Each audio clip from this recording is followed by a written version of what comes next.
Before we begin, viewer discretion is strongly advised. This isn't gossip. This isn't a headline spun for clicks. These are real statements given under oath in a federal courtroom on May 14th, 2025, directly from Cassie Ventura. She spoke about fear, about control, about videos that should never exist. She named names, gave dates, described pain, the kind you don't fake, and sitting just a few feet away was Sean Diddy Combs. His expression? Cold, silent, watching her. What Cassie revealed has left the industry stunned. The glitz and glamour gone. What's left is something dark and disturbing that no one wants to believe. But you need to hear it, because once you do, you'll never look at Diddy the same way again. It started with 2 hard drives. Cassie handed them to the prosecution. No drama, no hesitation. Just calm, calculated truth. Inside, hundreds of messages, photos, videos, some taken by her, others by him. Then came the question. Yesterday, you testified about Sean going out with weapons to look for Suge Knight. What did he take with him? Her answer was chilling. He took guns, and he told me to ask the escorts if they were cops. Let that sink in. Diddy, a man who built an empire in front of the world's eyes, allegedly roaming the streets armed, paranoid, and dragging Cassie into it. When asked what happened if she ever tried to push back, her voice didn't shake. That made him more violent. He would push me harder. The defense jumped in. Objection, speculation. But a judge let her speak, and what she said next made jaws tighten across the courtroom. She described footage, hotel surveillance in Los Angeles. First, Diddy walks in, empty-handed. Then just moments later, he's holding her phone. How did he get it? He took all my stuff. He sits in a chair, calm, in control. Meanwhile, she's seen walking away, trying to distance herself. The evidence wasn't just digital, it was visual. Undeniable. This wasn't about arguments. It was about domination. And just when you think it couldn't get worse, they showed the messages in court, text after text from Cassie's phone, and each one told the same story. Fear, desperation, isolation. One message read, "Please call, I'm surrounded." Another, "Please stay away from me." The reply? From Diddy himself. "I'm getting arrested," but he wasn't. Not that time. It was a threat cloaked in confusion. In one selfie Cassie took during an Uber ride, her lip is swollen. The jury sees it. No one speaks. She said she sent it right after an encounter. An image meant not to accuse, but to remind him of what he did. A photo as a plea, so you can remember. Cassie explained how after those nights she'd go home, beaten, bruised, and try to pretend nothing happened. Once a friend saw her and called the police, but when they arrived, Cassie stayed quiet. "I wasn't ready," she said, "not ready to tell the truth, not ready to become the story." But the story was already writing itself. Security footage, screenshots, conversations with escorts. She remembered names, faces, hotels, cities, Miami, New York, LA, and in all of them the same twisted routine. He isolates her, breaks her down, then promises peace until the next time. But Cassie wasn't just afraid of what Diddy might do to her. She was afraid of what he might do with what he had. Cassie called them freak-offs. To the world, it sounds like slang. In court, it sounded like a nightmare routine. According to her, these were planned, not spontaneous, not consensual, organized group encounters, often involving hired escorts, often recorded, always orchestrated by Diddy. She said he pulled her out of her own birthday party for one, dragged her from the club into a hotel suite and into something she wanted no part of. And then came the leverage. Cassie testified that Diddy recorded these sessions, with or without her consent, and when she tried to move on, when she dared to date someone else, he would remind her what he had. He said he would release the freak-off videos. I'd have to explain them to my mother. It wasn't just a threat to her reputation. It was a weapon aimed at her soul.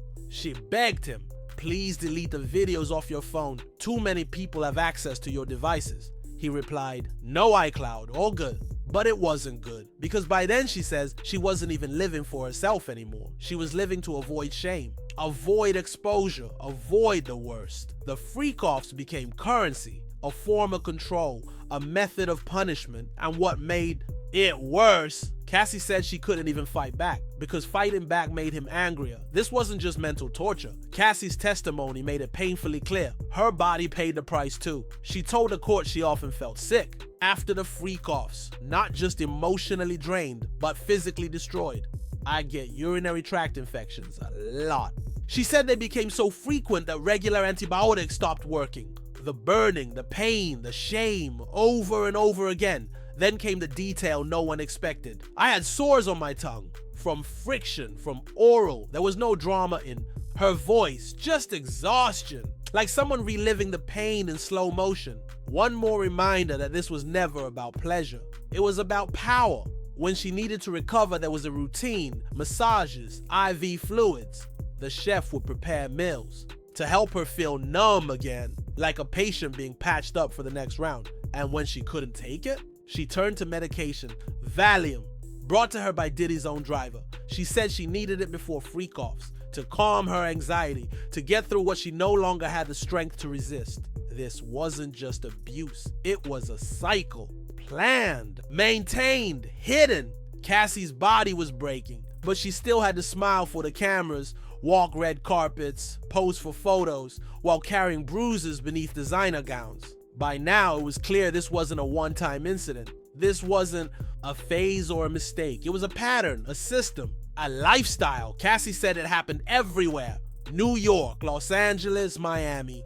Private suites, nightclubs, backstage rooms, and he wasn't always alone. She testified that escorts were sometimes present during the freak-offs and during the abuse. She said they saw the bruises. Some even asked if she was okay. Yes? The escorts would ask me afterward. That detail hit hard because it meant that even strangers hired for pleasure could see the pain she was in. And still, nothing changed. She remembered names. Jules, Tommy, Greg. Different cities, different faces. Same routine. One. Club stood out. The Abbey, a well-known gay club in LA. She went there once with a friend. Diddy followed her home. That night, she says he threw her into the bed frame. A photo was shown in court. Her eyes swollen and dark. Who took you to the doctor? Drock. A friend. Even then, she didn't press charges. She sent Diddy the photo instead. Not to threaten him, but to remind him, so you can remember.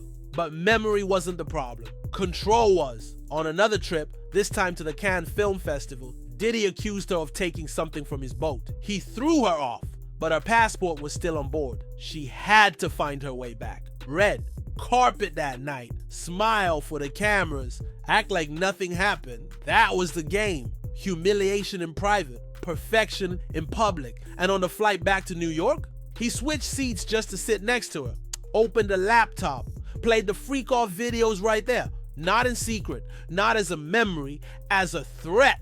After everything, the bruises, the freak-offs, the blackmail, you'd think she would have walked away. But when Cassie tried, he followed her. Back in New York, just after landing from Cannes, she says Diddy took her straight to dinner and then once again demanded another freak-off. And she said yes, not because she wanted to, not because she agreed, but because, in her words, to make him not hurt me. That one sentence says everything. This wasn't love, it wasn't sex. It was survival. She recounted messages from earlier that year. One said she needed GB, the drug that made her feel detached, dissociated. She had a short list of available escorts. Only Paul or Jake the white guy. The other can't come until 11.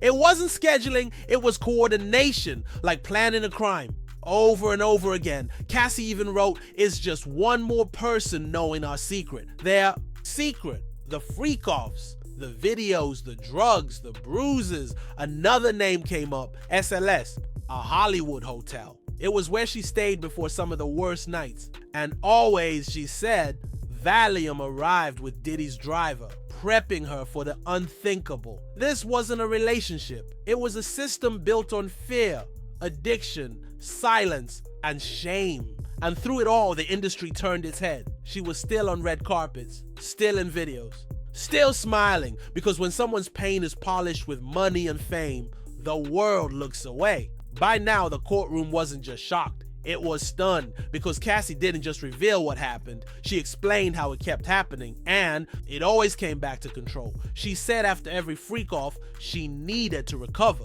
Mentally, physically, emotionally, she'd go numb. Take meds, get IV fluids, sometimes just lie still and try to feel nothing. But before the next one, she needed something else. Valium brought to her by Diddy's driver. It was Raheem, I think. The pills weren't prescribed, they were delivered like room service, not for relaxation, for sedation, to dull the fear, to make her cooperate. She even described entering a G-hole, a blacked out state from the use of GB or GHB1. Times she woke up in the shower, didn't know what had happened, just that Diddy and an escort were freaking out. She said, "I bugged out." It wasn't pretty. The physical scars were permanent. She showed the court a photo of her eyebrow, split and healing. A week later, I still had a scar. It wasn't just private. He humiliated her publicly at Cannes after throwing her off the boat and leaving her passport behind. Diddy still showed up to the red carpet with her. They smiled, took photos, played the part. Behind closed doors, another freak off, another escort, another dose of numbness. She told the court, "It's disgusting. No one should do that to anyone." But it happened over and over again because there was a system in place to protect him. Drivers, security, escorts, lawyers, chefs, every detail, every person, every dollar, all aligned to keep the truth hidden. Until now. Cassie Ventura's testimony wasn't a performance. There were no tears for sympathy, no shouting, just facts, dates, screenshots, scars, and one undeniable truth. This wasn't just a toxic relationship. This was systematic abuse. She spoke calmly about the pain, about being silenced with drugs, about being filmed against her will, about being blackmailed into staying quiet, and about an industry that let it all happen. For years, Sean Diddy Combs was untouchable, the mogul, the icon, the businessman.